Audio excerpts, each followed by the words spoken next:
Γεια σου Βαγγέλη, τι κάνεις? Πώς πάει η επιχείρηση σου δικτυακού marketing για την οποία μου έλεγες? Άστε να πάνε. Δεν μπορώ να γράψω κανέναν. Στην αρχή μπήκαν 2-3 φίλοι αλλά δεν κάναν πολλά πράγματα.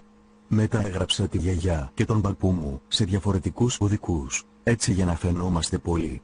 Αλλά τώρα δεν έχω κανένα να γράψω. Άσε, είμαι καταστεναχωρημένος.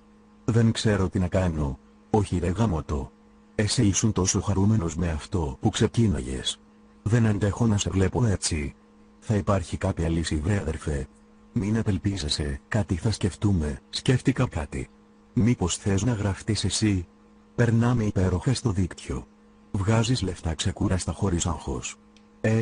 Τι λες? Καλά με δουλεύεις ρε. Να γραφτώ και να γίνω σαν εσένα? Ποιον κοροϊδεύεις? Άγχος έχεις, λεφτά δεν βγάζεις, ενθουσιασμένος δεν είσαι. Και μου ζητάς να γίνω και εγώ έτσι? Δε σφάξανε. Έχεις δίκιο.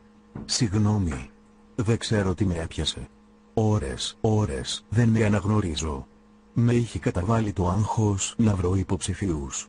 Δεν ξέρω τι να κάνω, πάω να τρελαθώ. Έλα ηρέμησε, δεν πειράζει, αλλά τώρα που το λες, μου φαίνεται πως αν είχες ακόμα μεγάλη λίστα, θα ήσουν χαρούμενος, έτσι δεν είναι?